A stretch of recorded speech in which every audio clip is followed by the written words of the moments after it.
అంటారు. వగరుని అధిగమించాలంటే చాలా నెమ్మదిగా, చాలా ప్రశాంతంగా ఆలోచించాలి అంటారు. అలాంటి సందర్భాలు ఎదుర్కోవడానికి మనం ఏ రాశుల వారు ఎలా ఆలోచించాలి? వారు పాటించాల్సిన పరిహారాలేంటి? వగరు అనేటువంటి రుచికి దగ్గరగా ఉండేటువంటి రాశులు ఈ సంవత్సరంలో 2 ఉన్నాయి. నిజానికి నిదానంగా పనులు చేయవలసినటువంటి పరిస్థితి, ప్రతి విషయం పైన చాలా క్షుణ్ణంగా ఆలోచించవలసినటువంటి పరిస్థితి కలిగి ఉన్నటువంటి రాశులు 2 ఉన్నాయి. ఒకటి సింహరాశి, 2 కుంభరాశి. ఇవి 2 కూడా సమసప్తక రాశులు, ఎదురెదురుగానే ఉంటాయి.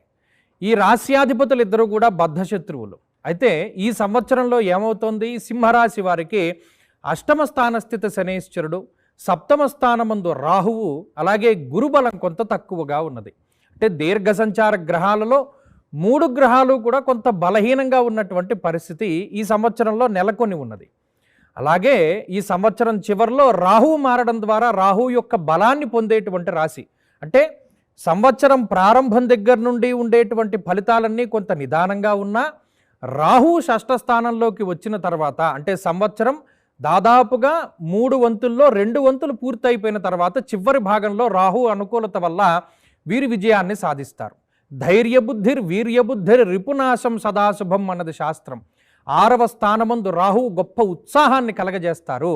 అయితే ఆ 6వ స్థానస్థిత రాహువు యొక్క ఫలితాన్ని పొందడానికి సంవత్సరం మొత్తము కూడా ఎదురు చూడవలసినటువంటి పరిస్థితులు ఉంటాయి. అలాగే కుంభరాశి వారి యొక్క పరిస్థితి కూడా అలాగే ఉంటుంది. కారణం గురుని యొక్క బలం తగ్గి ఉండడం, ఏలినాటి శని అది చివరి భాగంలో ఉండడం, రాహు యొక్క స్థితి వ్యయస్థానంలో ఉండడం, ఈ 3 గ్రహాలు కూడా దాదాపుగా సంవత్సరం ప్రారంభం నుండి మధ్య దాటి చివరి వరకు కూడా అదే రకమైన పరిస్థితి ఉంటుంది. అంటే దాదాపుగా 2 వంతులు పూర్తయిపోయేంత వరకు కూడా కొంత ఇబ్బందికరమైన పరిస్థితులను ఎదుర్కొనవలసి ఉంటుంది. కానీ సంవత్సరం చివరి భాగంలో ఏమవుతుంది? గురుని యొక్క బలం పెరుగుతోంది. సప్తమ స్థానమందు గురుడు రాబోతూ ఉన్నారు. రాజదర్శనం, ఆరోగ్యం, గాంభీర్యం, గాత్రపోషణం.